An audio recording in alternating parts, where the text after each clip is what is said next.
Alors, cette vidéo est consacrée au devoir à la page 28 du chapitre 2. Donc, dans ce devoir, on vous demande de faire la représentation de Lewis des molécules suivantes. À la page numéro 27, vous avez une synthèse dans laquelle on vous explique comment savoir à quel type de liaison on a affaire.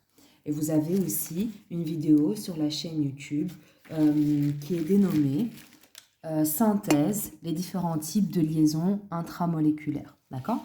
Donc ici, à chaque fois, on vous explique comment reconnaître s'il s'agit d'une liaison covalente polarisée, covalente pure ou d'une liaison ionique. Ok? Donc maintenant qu'on a appris à faire la représentation de Lewis d'une liaison ionique, d'une liaison covalente pure, d'une liaison covalente polarisée, on va essayer de jongler avec deux types de difficultés. Reconnaître le type de liaison et faire la représentation de Lewis adéquate. Alors, comment est-ce qu'on repère le type de liaison? Déjà, on regarde le type d'atome présent dans la molécule. Ici, on a des atomes de calcium, on a des atomes de chlore. Ok? Donc, on va noter l'électronégativité du calcium, l'électronégativité du chlore. Le calcium ici, il a une électronégativité de 1. Donc, le calcium 1 et le chlore, il a une électronégativité de 3. Donc, 3. Donc, si on fait la différence d'électronégativité, c'est-à-dire la plus grande moins la plus petite, eh bien, on a une électronégativité de 2. OK?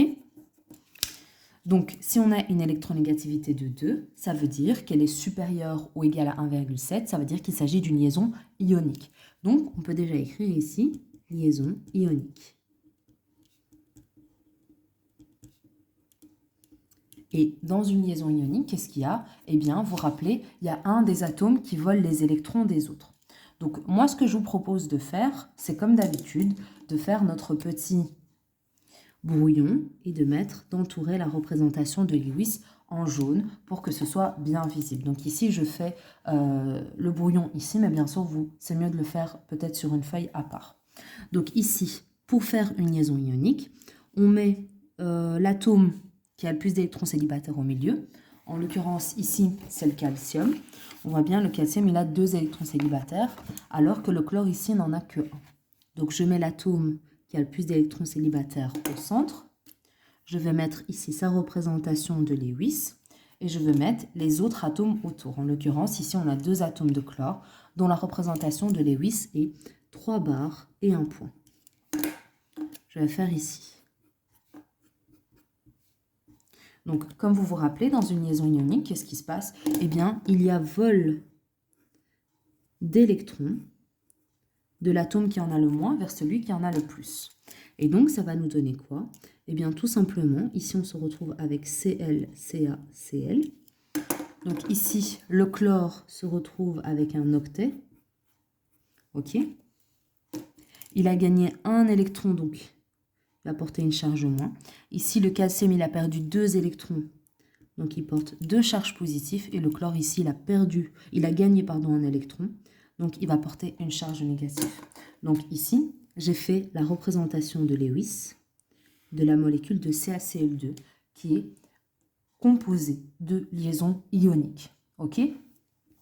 On continue ici sur notre lancée. Donc, dans cette molécule-là, on a des atomes d'hydrogène et on a des atomes de soufre. OK? Donc, on va noter l'électronégativité de l'hydrogène et l'électronégativité du soufre. L'hydrogène, ici, je pense que si vous allez le connaître bientôt par cœur, c'est 2,1. Et le soufre, ici, c'est 2,5. Donc, si on calcule ici la différence d'électronégativité, c'est-à-dire la plus grande moins la plus petite, on a une différence d'électronégativité de 0,4. Une différence d'électronégativité de 0,4, ça correspond à une liaison covalente polarisée. D'accord? C'est d'ailleurs indiqué dans la synthèse ici. Quand l'électronégativité est entre 0 et 1,5, il s'agit d'une liaison covalente polarisée. Donc, je note ici déjà liaison covalente polarisée. Malheureusement, si on n'identifie pas le bon type de liaison, on ne pourra pas faire la bonne représentation de Lewis. Et donc, malheureusement, on aura raté cette partie-là. Alors, pour une liaison covalente polarisée, qui dit covalence dit partage d'électrons. Mais c'est toujours la même étape au départ. Il faut mettre l'atome qui a le plus d'électrons célibataires au centre et faire la représentation de Lewis de chaque atome et ensuite mettre en évidence le partage dans les liaisons covalentes et le transfert dans les liaisons ioniques, d'accord? Donc l'étape initiale, elle est toujours la même, c'est-à-dire faire la représentation de Lewis de chaque atome. Donc ici, l'atome qui a le plus d'électrons célibataires, c'est le soufre. Donc ici, le soufre, je regarde, il a 2 électrons célibataires, alors que l'hydrogène, ici, n'a qu'un seul électron célibataire. Donc je représente le soufre ici et l'hydrogène autour. Donc le soufre, comme vous le voyez ici, il a 2 électrons célibataires ici et 2 paires non liantes. Quant à l'hydrogène, il a 1 électron célibataire. Donc, qui dit liaison covalente dit partage d'électrons. Donc, on va mettre en évidence ici le partage d'électrons. Donc, ce qui va nous donner quoi? Donc, H, S, H. Donc, ici, le partage d'électrons, c'est une liaison covalente. On n'oublie pas, bien sûr, de représenter les paires non liantes du soufre. Ok. Ici, on nous dit que c'est une liaison covalente polarisée. Ça veut dire que les électrons vont être plus attirés par un atome que par un autre. Pour savoir lequel, on regarde l'électronégativité. Donc, on a noté ici que l'électronégativité du soufre, elle était égale à 2,5 et celle de l'hydrogène à 2,1. Ça veut dire qu'en fait, entre le soufre et l'hydrogène, les électrons vont être attirés par le soufre. Ici, idem. Et du coup, ici, donc entre l'hydrogène et le soufre, c'est le soufre qui va le plus attirer les électrons. Du coup, il va avoir un delta moins. Ici, l'hydrogène va avoir un delta plus. Ok? Donc, on n'oublie pas ici un delta moins déjà. Dans cette deuxième liaison, le soufre va gagner un deuxième delta moins. Parce que ici aussi, dans cette liaison, il va plus attirer les électrons. Et du coup, l'hydrogène va avoir un delta plus. Du coup, ici, comme le soufre attire deux liaisons covalentes vers lui, eh bien, il va avoir 2 delta moins, ok? Encore là, vous pouvez faire au brouillon avec la flèche comme on l'a fait tout à l'heure et compter les charges partielles, ok? On n'oublie pas, de bien mettre en évidence ici que c'est bien ça la liaison, la représentation de Lewis de la molécule pour bien indiquer au professeur qu'on a bien compris que c'était ça la représentation de Lewis, ok? Ça, on le fait au brouillon, moi je le fais ici juste pour vous aider. Alors, c'est parti ici pour I2.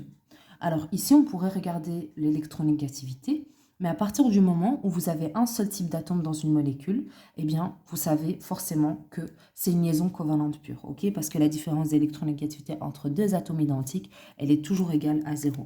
Donc ici, à la limite, ce que vous pouvez faire, c'est écrire la différence d'électronégativité, elle est égale à 0. Donc, à chaque fois qu'on n'a qu'un seul type d'atome dans une molécule, c'est toujours une liaison covalente pure. Donc ici, idem. Donc ici, on écrit bien liaison covalente pure. Covalente pure ou liaison covalente parfaite, hein, c'est la même chose. Liaison covalente pure. Alors, comment est-ce qu'on représente une liaison covalente pure? Le brouillon, ça va être exactement la même chose à chaque fois. On fait la représentation de Lewis de chaque atome. Donc, c'est parti. Ici, on a 2 atomes d'hydrogène. Donc, c'est simple. On va mettre un hydrogène ici, un hydrogène ici. On va faire la représentation de Lewis de chaque atome.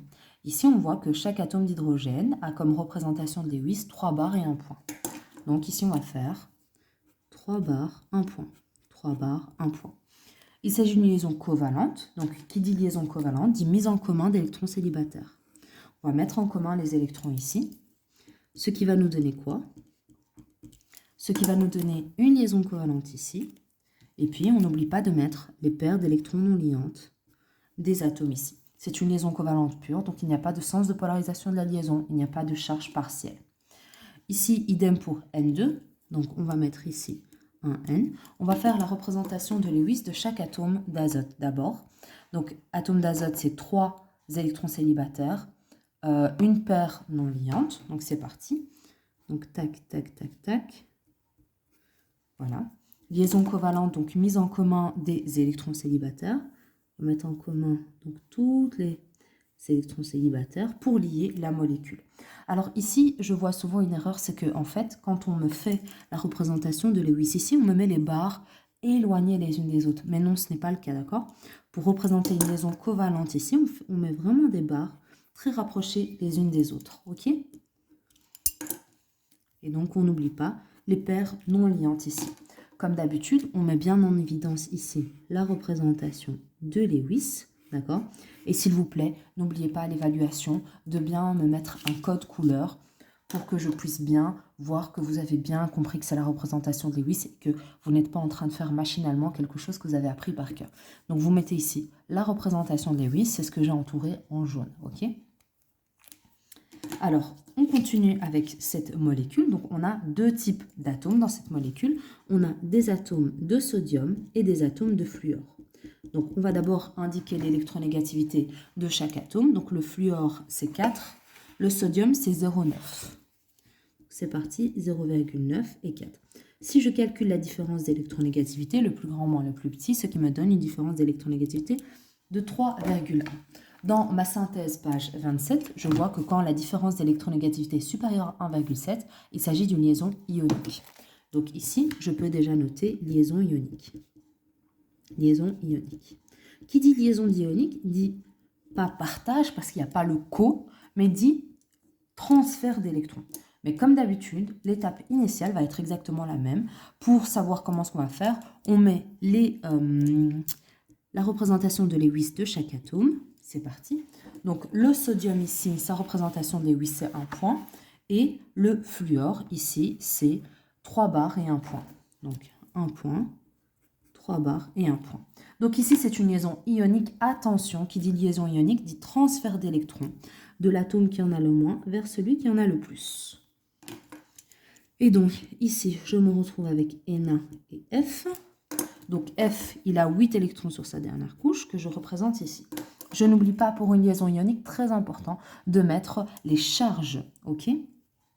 Donc, les charges ici, donc ici, le sodium a perdu un électron, donc il va être une fois plus, puisqu'on est autant de fois plus que d'électrons perdus. Et le fluor, ici, a gagné un électron, donc il va être une fois négatif. Et du coup, ici, j'ai fait ma représentation de Lewis de la molécule de NaF. Alors ici, j'ai 3 atomes dans cette molécule, ok?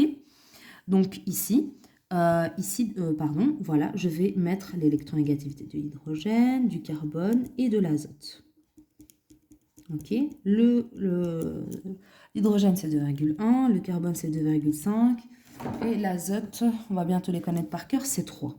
Ok, peu importe la différence que je fais, d'accord, que je fasse 3 moins 2,1, 3 moins 2,5, 2,5 moins 2,1, d'accord, peu importe la différence que je fais, eh bien, vous allez voir que vous allez tout le temps avoir une différence d'électronégativité qui est inférieure à 1,7. Ok? Donc, qui est supérieure à 0, mais qui est inférieure à 1,7. Ok?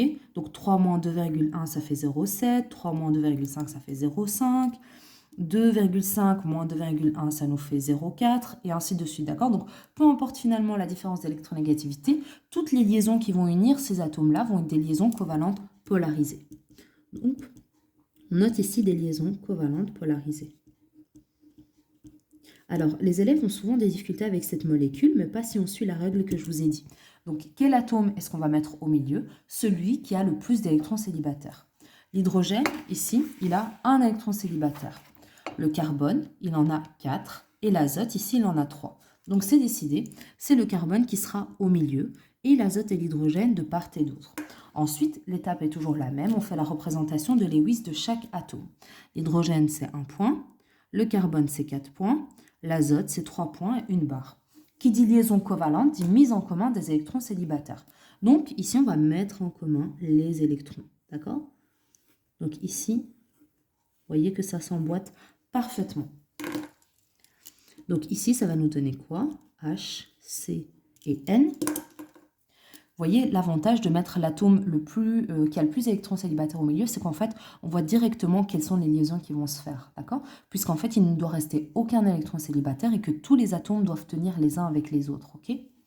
Donc ici, on a une liaison covalente, 3 liaisons covalentes, et on n'oublie pas de mettre ici la paire non liante de l'azote. Alors ici, qui dit liaison covalente polarisée, dit qu'il va y avoir un sens de polarisation dans chaque liaison covalente et que du coup, il va y avoir des charges partielles. Donc c'est parti, on va commencer d'abord par cette première liaison covalente. Entre l'hydrogène et le carbone, on sait que c'est le carbone qui est le plus électronégatif. Donc la liaison sera polarisée vers le carbone. Ok? Du coup, l'hydrogène va porter une charge partielle positive et ici, le carbone va porter une charge partielle négative. Pourquoi je mets une flèche ici? Parce que le carbone est impliqué dans plusieurs liaisons et que j'aimerais d'abord mettre toutes les charges partielles avant de faire la somme des charges partielles. Ok?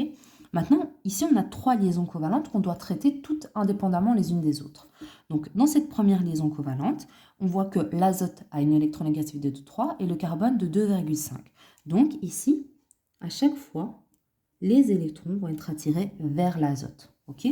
Donc, dans cette première liaison, l'azote va avoir une charge partielle négative, le carbone, une charge partielle positive.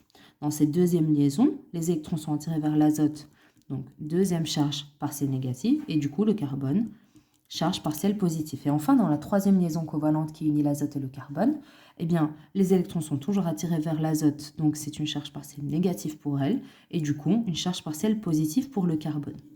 Maintenant qu'on a calculé toutes les charges partielles des atomes qui sont impliqués dans plusieurs liaisons, on peut faire la somme des charges partielles. Comme je vous l'ai dit tout à l'heure, un delta plus et un delta moins, bah, ça donne 0. Et du coup, ici, il nous reste quoi? 2 delta plus pour le carbone. Pour l'azote, on a 3 delta moins, donc on va noter 3 delta moins. Du coup, ici, on n'oublie pas de bien mettre en évidence la représentation de Lewis de la molécule de HCl. Et donc voilà, j'espère que c'était clair pour vous.